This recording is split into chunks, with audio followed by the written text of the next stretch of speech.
Hello বন্ধুৰা, নতুন একটা update আহিছে পিএম কিষাণৰ। সেই আপডেটটো হ'ল আপোনালোকে কোনে কোনে টকা পাব আৰু কোনসকলে টকাটো নাপায়।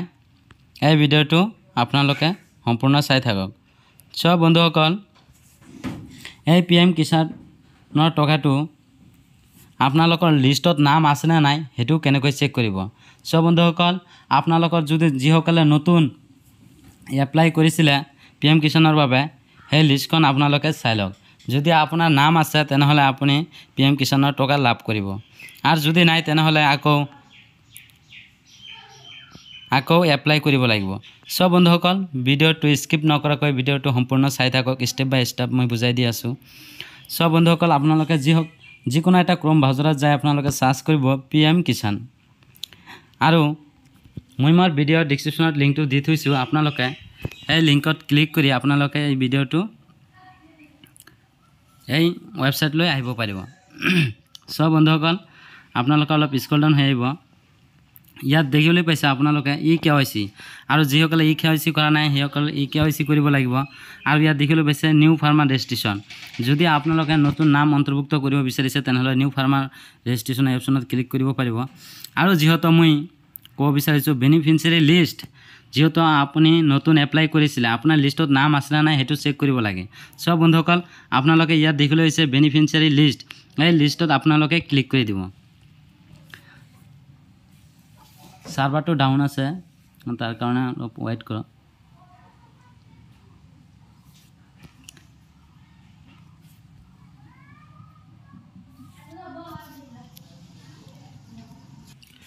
সব বন্ধুসকল, বেনিফিচিয়াৰী লিষ্টত ক্লিক কৰাৰ লগে লগে এনেকুৱা ইণ্টাৰফেচ দেখিবলৈ পাব।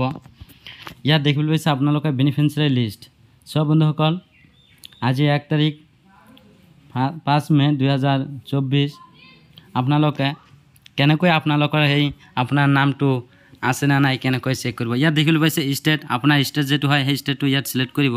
মোৰ ষ্টেট যেটো হয় মই সিলেক্ট কৰিছোঁ। তাৰপিছত সাৰ্ভাৰটো ডাউন আছে একেবাৰে।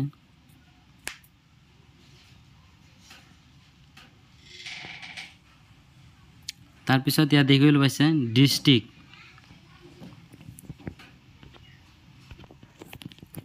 সব বন্ধুসকল, ইয়াত দেখিবলৈ পাইছে ডিষ্ট্ৰিক্ট, এই ডিষ্ট্ৰিক্টটো আপোনালোকে সিলেক্ট কৰিব। সব বন্ধুসকল, নেটটো একেবাৰে সাৰ্ভাৰটো ডাউন, অলপ ৱেইট কৰিব লাগিব। আপোনালোকৰ ডিষ্ট্ৰিক্ট যেটো হয় সেইটো সিলেক্ট কৰি ল'ব। সব বন্ধুসকল, মই মোৰ ডিষ্ট্ৰিক্টটো সিলেক্ট কৰি লৈছোঁ।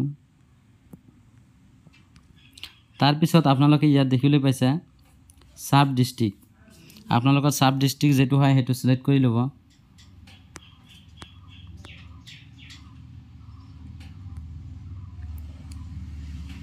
তাৰপিছত ইয়াত দেখিবলৈ পাইছে ব্লক, আপোনালোকৰ ব্লক যেটো হয় সেই ব্লকটো সিলেক্ট কৰি ল'ব।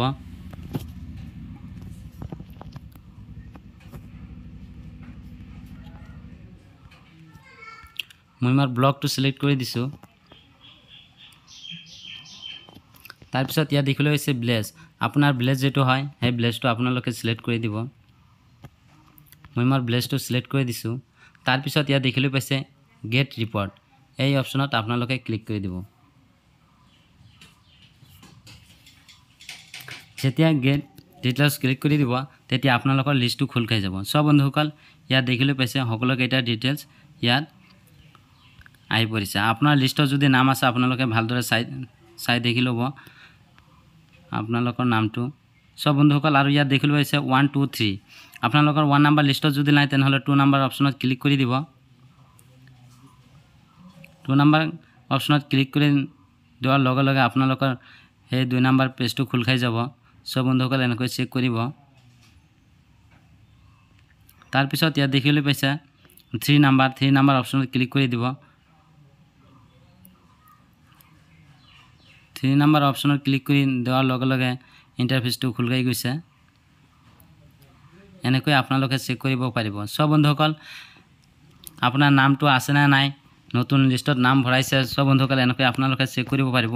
যদি আপোনাৰ ভিডিঅ' চাই অলপ হ'লেও সুবিধা হৈছে তেনেহ'লে মোৰ চেনেলটো ছাবস্ক্ৰাইব কৰি লওক। Thank U.